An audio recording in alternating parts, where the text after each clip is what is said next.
Here it is also important to discuss what chronic alcoholism is. Let's look at the definition. Alcoholism is a disorder characterized by excessive drinking that results in injury to person's health or inadequate social functioning or both. It is defined as repeated alcohol-related difficulties in at least 3 of the following 7 areas of functioning. Number 1, tolerance. Number 2, withdrawal. Number 3, taking larger amounts of alcohol over longer period than intended. Number 4, inability to control the use of alcohol. Number 5, spending great deal of time associated with alcohol use. Number 6, giving up important activities to drink. And number 7, finally, continued use of alcohol despite physical or psychological consequences. Now, this results in multiple clinical scenarios, and we are going to discuss them one by one. Number 1 is delirium tremens. The disorder appears after 3 to 5 days of cessation of alcohol, and the onset is sudden. Disorder is characterized by clouding of the consciousness, disorientation with loss of recent memory. Now, this cessation could either be voluntary, that the person is trying to give up alcohol, or that they are no more in possession of alcohol. Maybe they have run out of money, maybe they have run out of alcohol, maybe they have run out of all their resources. So this is going to happen after the withdrawal of 3 to 5 days of alcohol. Second point is the disorder is associated with vivid hallucinations, mostly visual or sometimes auditory in nature. There is agitation, restlessness, shouting, tremor, ataxia, and insomnia. Autonomic disturbances are common and include sweating, fever, tachycardia, hypertension, and dilated pupils.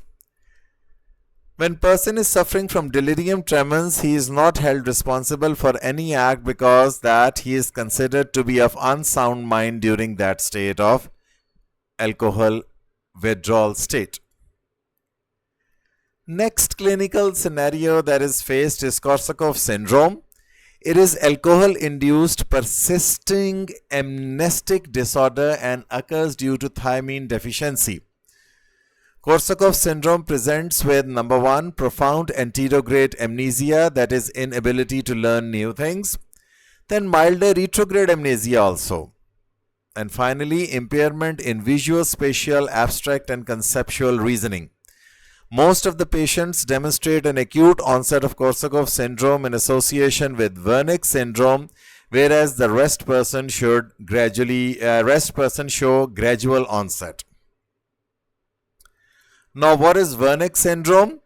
Wernicke syndrome or encephalopathy is an acute form of syndrome characterized by drowsiness, disorientation, amnesia, ataxia, peripheral neuropathy, horizontal nystagmus, diplopia due to ophthalmoplegia. Now, each of these slides are one SEQ at a time. If you get a question of delirium tremens, just write down the points in that slide. Similarly, every one slide is one SEQ for the students from examination point of view. And finally, last but not the least, is the methanol toxicity. As shown in the equation, methanol is acted upon by alcohol dehydrogenase, which converts into formaldehyde.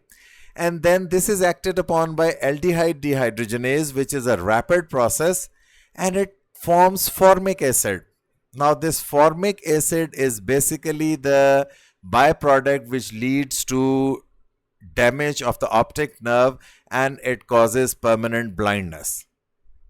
And if it is metabolized properly in within due time, and if the amount intoxicated is less, it gets converted into folic acid and finally into carbon dioxide and water.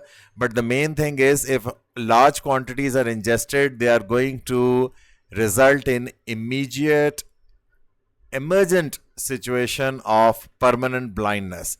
And the antidote of methanol is ethanol, which contests with methanol for alcohol dehydrogenase, and once alcohol dehydrogenase is occupied by ethanol, the convergence of methanol into formaldehyde and formic acid is stopped. Thank you.